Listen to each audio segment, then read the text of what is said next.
Terima kasih klik video ini dan jangan lupa subscribe.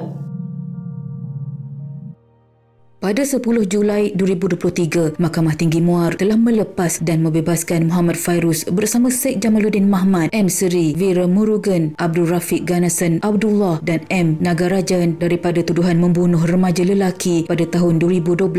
Hakim Surya Kumar Dorai Raj memutuskan demikian selepas pihak pendakwaan gagal membuktikan keraguan munasabah di akhir kes pembelaan. Dalam penghakimannya, Surya Kumar berkata, keterangan 4 saksi pendakwaan yang juga rakan tertuduh bercanggah dan tidak boleh dipercayai. Laporan pakar patologi serta bedah siasat juga mendedahkan kecederaan dialami mangsa lebih kepada punca kemalangan jalan raya. Kesan calar pada muka, lutut serta anggota badan lain kemungkinan disebabkan mangsa dilanggar. Pada masa sama, pihak pendakwaan juga gagal membuktikan masa sebenar kejadian itu berlaku. Intipati mengaitkan berlaku penculikan terhadap mangsa sebelum itu juga tidak boleh diterima pakai kerana wujud percanggahan keterangan saksi. Saksi turut gagal mengecam siapa yang memukul mangsa disebabkan tidak dapat melihat dengan jelas kejadian itu kerana terlindung dengan pokok. 5 sekawan itu dituduh membunuh Muhammad Rauf Othman yang ketika itu berusia 17 tahun di kawasan Lapang, Jalan Kundang 11, Taman Bukit Pasir, Batu Pahat antara 10 malam hingga 4.56 pagi 31 Mei dan 1 Jun 2012. Berdasarkan fakta kes, mangsa didakwa dibawa ke tempat kejadian dengan kereta sebelum Sheikh Jamaluddin, Vera Murugan dan Abdul Rafiq melempangnya. Mangsa kemudian didakwa dibelasah semua tertuduh hingga tidak sedarkan diri termasuk menggunakan belantan. Lalu, apa sebenarnya yang telah terjadi kepada mangsa? Ini adalah kisahnya.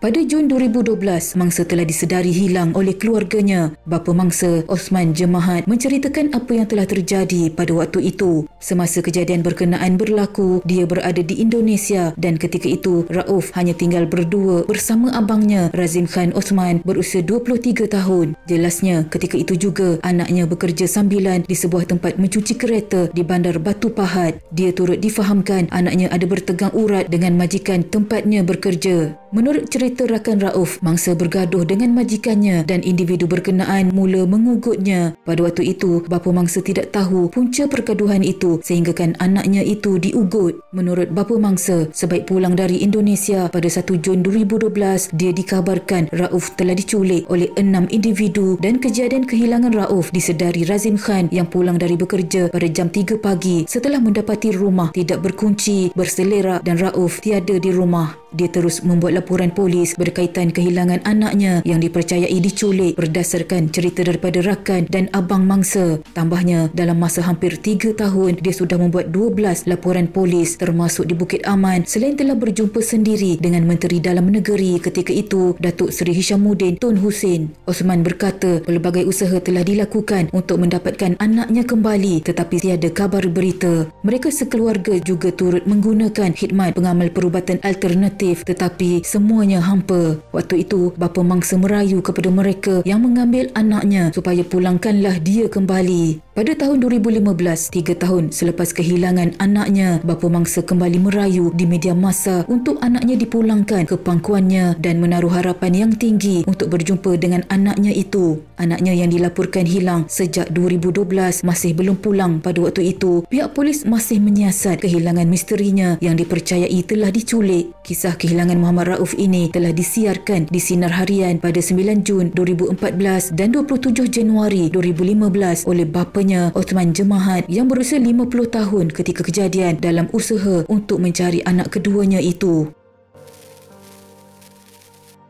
Hasil siasatan berterusan dari pihak polis kemudian mendapat maklumat tentang mangsa. Mangsa dilaporkan telah menjadi mangsa bunuh. Menurut siasatan yang dilakukan polis, mangsa yang diculik telah dipukul dengan rotan dan kayu secara beramai-ramai. Mangsa kemudiannya dibuang di Taman Soga sebelum dibawa oleh orang ramai ke Hospital Sultanah Nora Ismail untuk mendapatkan rawatan. Bagaimanapun, mangsa telah meninggal dunia setelah koma beberapa jam di hospital dan jenazahnya dikebumikan 2 bulan kemudian apabila tidak dituntut oleh warisnya, memandangkan pada waktu itu pihak berkuasa tidak dapat mengenal pasti identiti serta mencari waris setelah tiada pengenalan diri dijumpai bersama mangsa. Kubur mangsa terpaksa digali semula pada 3 November 2016 pada jam 11.30 pagi di Tanah Perkuburan Islam Bukit Banang, Batu Pahat bagi melakukan proses bedah siasat di hospital bagi mendapatkan punca kematian serta mengenal pasti identiti mangsa melalui DNA. Waktu itu, ujian DNA mengesahkan yang mayat di dalam kubur yang digali semula itu adalah mangsa yang dilaporkan hilang pada tahun 2012.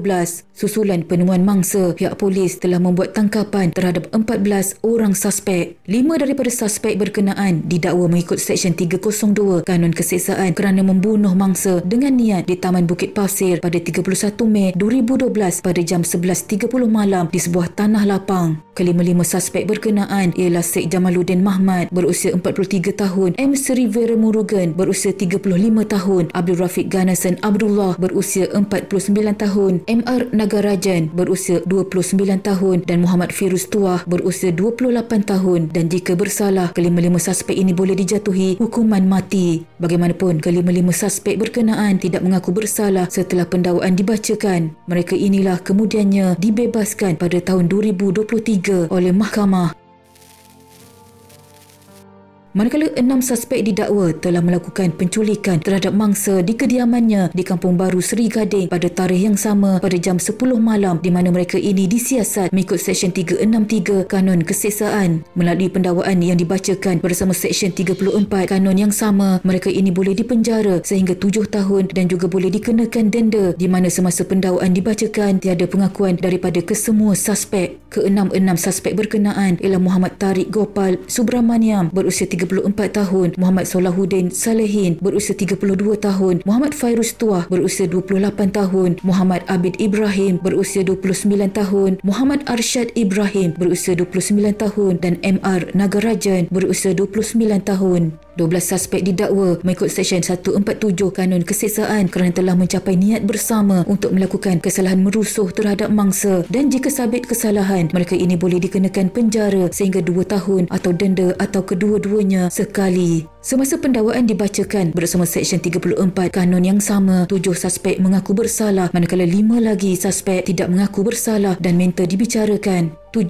suspek berkenaan dijatuhi hukuman denda RM1,000 dan 12 hari penjara. Terdapat 3 pertuduhan berasingan iaitu menculik, merusuh dan membunuh mangsa dan punca kejadian dipercayai mangsa enggan mengahwini anak seorang daripada suspek. Malang sekali kes pembunuhan mangsa ini tidak mendapat keadilan yang setimpal walaupun terdapat saksi dalam kejadian berkenaan. Lebih 4 tahun barulah mangsa dijumpai walaupun dalam keadaan sudah tidak bernyawa. Takziah kepada keluarga mangsa atas kehilangan insan yang disayangi. Sama-sama kita hadiahkan Al-Fatihah kepada mangsa. Allahyarham Muhammad Rauf Othman. Semoga rohnya dicucuri rahmat dan dimasukkan ke dalam golongan hamba-Nya yang beriman. Sekian.